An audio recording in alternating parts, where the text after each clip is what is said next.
Bienvenidos y bienvenidas a la presentación de mi ponencia titulada Hani Ossoth, Lola Massieu y la escritura del desastre. Lo primero que debemos dejar en claro es el subtítulo de esta presentación, ¿no? Se trata de una primera aproximación, un estudio comparado que estamos trabajando en mayor profundidad para un trabajo monográfico. Y lo que les vamos a presentar aquí es el primer esbozo que hicimos del tema. Ya nos encontramos desarrollando con mayor profundidad pues, el resto del texto. Y ahora vamos a ver mis primeras impresiones a la hora de abordar este tema tan complejo.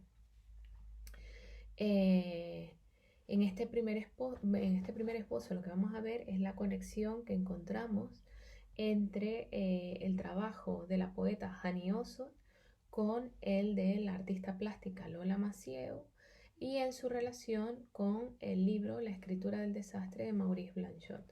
A raíz de una lectura minuciosa que hemos realizado del texto de Blanchot, conseguimos una serie de hilos que conectan la obra de Hani por un lado con la obra de Lola Massieu por el otro, a pesar de que se trata de dos campos expresivos diferentes, es decir, por un lado la poesía y por otro lado la pintura. Antes de empezar a hablar del libro de Blanchot, para luego hacer la relación con el trabajo de ambas, es importante saber que Hani Ossoth es una poeta venezolana que nació en 1946 y falleció en el 2002. Trabajó toda su vida como docente universitaria y durante el tiempo de la docencia es que produjo el grueso de su producción poética. Y además de eso, fue una escritora de ensayos, fue traductora de textos literarios, tenía una curiosidad intelectual dentro de su campo bastante prominente, y esto le permitió pues experimentar no solamente en el campo de la poética, sino también, por ejemplo, en el campo del ensayo, donde deja reflejado todas sus inquietudes y todas aquellas cuestiones sobre la poesía y la literatura que a ella le generaban mayor interés, pero también mayor inquietud, ¿vale? Por el otro lado tenemos a Lola Massieu. Es una mujer eh, nacida en Gran Canaria, española. Ella realiza la mayor parte de su producción también dedicada a la docencia, pero no solo a la docencia dentro de las artes plásticas como tal, sino también a la docencia dentro del campo de la artesanía.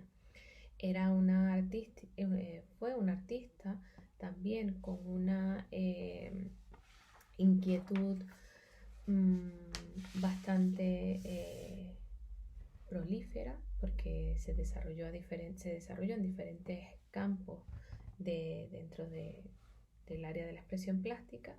Nace en 1921, muere en el 2007. Como ven, tanto ella como Hani no coinciden del todo en el plano ni espacial ni temporal. Sin embargo, a pesar de eso, existen conexiones entre las dos que son de bastante interés desde el punto de vista estilístico y desde el punto de vista poético, que nos permite hacer y ahondar en este estudio comparado. Bien, entonces ahora vamos a hablar del ensayo de Maurice Blanchot, resaltando solo aquellos puntos que nosotros consideramos claves para luego aproximarnos a la obra de estas dos artistas desde la perspectiva comparada. El libro de Blanchot, de la escritura del desastre, pues se trata sobre todo de un ensayo realizado por este filósofo, en el que encontramos diferentes fragmentos en los que él intenta utilizar el concepto de desastre como hilo conector entre diferentes puntos del desarrollo ontológico del ser humano. Lo titula La escritura del desastre, pero no podemos tomar literalmente la palabra escritura, es decir, no se refiere solamente al ejercicio del escribir, sino también que se refiere a la escritura como una esencia metafísica en la que los seres humanos nos desarrollamos.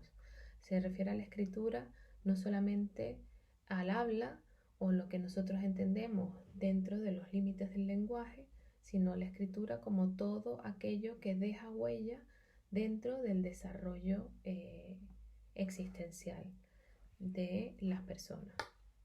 Y en caso del desastre, un tanto lo mismo. Cuando Maurice Blanchot nos habla del desastre, no se refiere al desastre en el término estricto de la palabra, es decir, en su significado principal, ¿no? Y estricto, sino que también se refiere al desastre como el desastre metafórico, no solamente al hecho de estar algo fuera de lugar y descompuesto, sino como un término que toca todos los puntos de la existencia humana y que va más allá de lo físico, del desastre físico que podamos encontrar en algún sitio o de un desastre emocional, sino que es algo que va más allá de los límites de las sensaciones humanas. De hecho, él empieza el texto diciendo que el desastre lo arruina todo. Y luego sigue diciendo que el desastre está fuera de nosotros, pero a la vez tiene cierta relación con lo que somos nosotros mismos. Y en ese sentido es que nosotros tenemos que empezar a ver las implicaciones que tiene el desastre, no solamente para nosotros, como seres humanos comunes y corrientes, sino también para nosotros como seres que tenemos una capacidad en potencia de desarrollar dotes de expresión artísticas y literarias. Y es por eso que para él el desastre no tiene presente, ni futuro, ni pasado, ¿no? El desastre está por encima de las limitaciones espaciotemporales. Entonces por eso él dice en una parte, ¿no? El desastre es preocupación por lo ínfimo, pero a la vez soberanía de lo accidental. Esto nos deja reconocer que el olvido no es negación o que la negación no viene después de la negación. Con esto nos quiere decir que el desastre establece una relación con el lenguaje que va más allá de lo meramente accidental,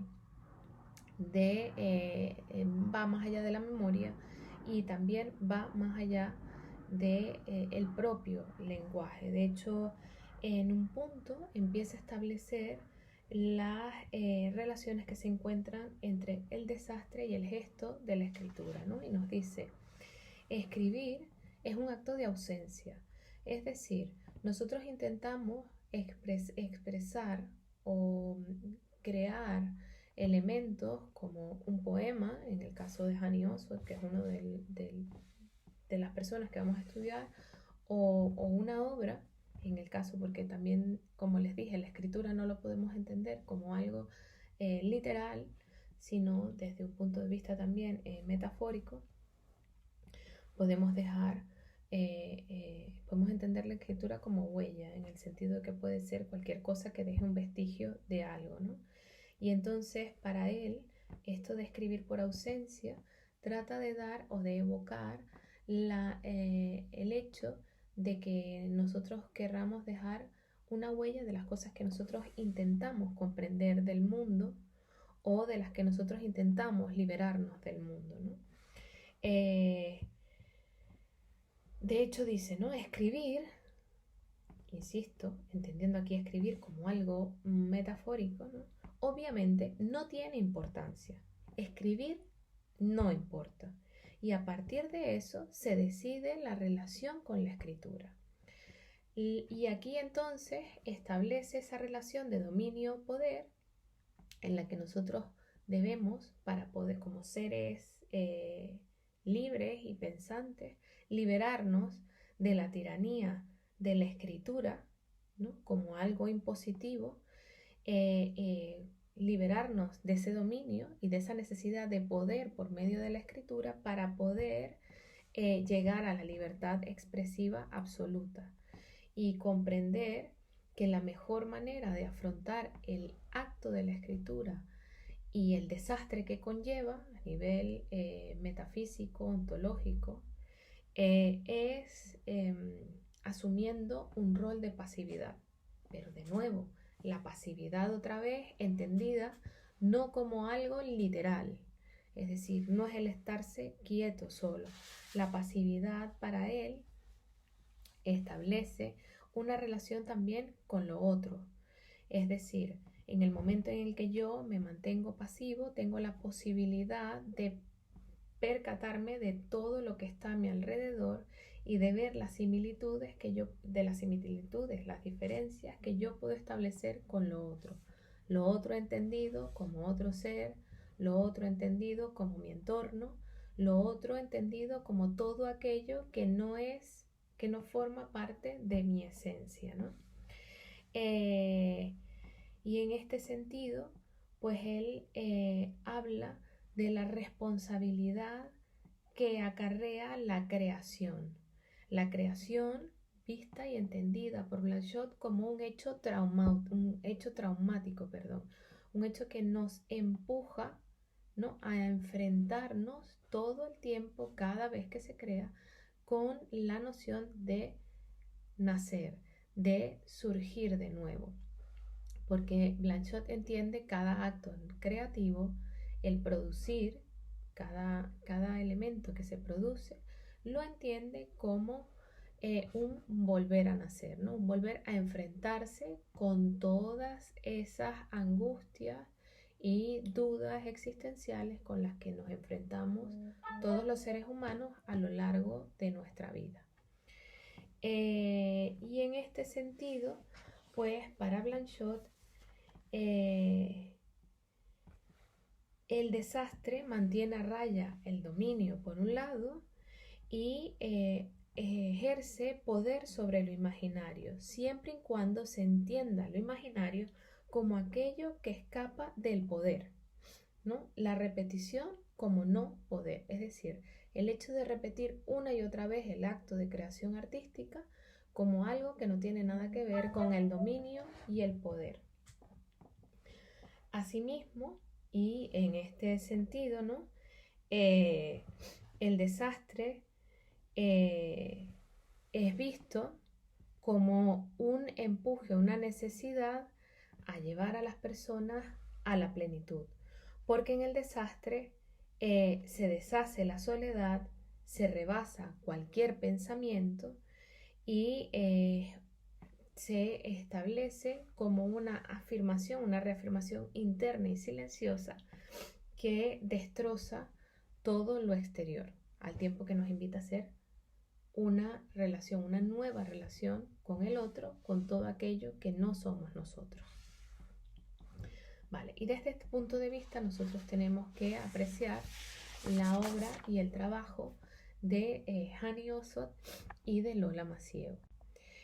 Por un lado, debemos establecer unos límites espaciotemporales. Con respecto al trabajo de Hani Ossot, debemos mencionar que vamos a trabajar, y de Lola, trabajaremos sobre todo la producción de los años 70 y los años 80 para el estudio comparado. Yo aquí les voy a hacer unos esbozos a grandes rasgos de la similitud entre ambos trabajos, pero luego en el artículo que he escrito exprofeso sobre esta cuestión, pues desarrollaré en mayor profundidad pues todos los aspectos que les voy a mencionar. En primer lugar, bueno, las diapositivas que les voy a pasar representan por un lado la obra de Hani, por otro lado la obra de Lola Massieu, aunque no voy a profundizar demasiado en las diapositivas por un tema de tiempo. Tanto Hani como Lola Massieu eran dos mujeres con una personalidad muy fuerte y cuya obra se caracteriza, cuya producción artística se caracteriza sobre todo por ser muy inquieta y muy experimental. Las dos artistas, por un lado Hani en la poesía, experimenta con las diferentes formas de verso y de prosa dentro de la poesía para tratar de lograr una cadencia dentro de cada uno de los textos que producía que generaran un impacto dentro del lector. De hecho, ella solía decir que muchos de sus poemas estaban hechos para ser leídos en alto. y que ella misma, cuando terminaba de escribir sus poemas, los tenía que leer en alto para ver si la cadencia, el ritmo del poema pues generaba emoción, ¿no? en quien lo leyera. Y lo mismo Lola Maciel. Lola Maciel en su área pues comienza primero con la figuración, posteriormente pasa a la abstracción. Dentro de la abstracción, Lola Maciel también comienza a experimentar con el informalismo, con el gesto, la materia, con el espacio, para luego volver al final de su vida a la abstracción y la figuración. Nosotros nos vamos a quedar en el caso de Lola Maciel con esta etapa en la que la abstracción, el informalismo, el gesto y la materia pues forman parte de su esencia. En el caso de Hani Oson, aquí tenemos pues dos textos que serán fundamentales en este estudio: Espacios de ausencia y de luz y Las formas en el sueño figuran infinitos. En estos poemas pues Hani instaura o en esta etapa, no solamente en estos dos libros, sino en esta etapa, porque no son los únicos dos libros que publica durante estas 2 décadas, instaura una poética de la pérdida, una pérdida de la vida, de las ilusiones, la pérdida del tiempo, etc., en la que cada acto y en cada gesto aparece la escritura infinita, que a su vez es la escritura imposible, que a su vez es la escritura de la que nos hablaba Blanchot, ¿no? Es la escritura del desastre, que es imposible por ser posible. Genera aquí un juego de palabras que nos permiten ver la escritura desde un punto de vista metafórico, por supuesto, como algo inmanente al ser humano.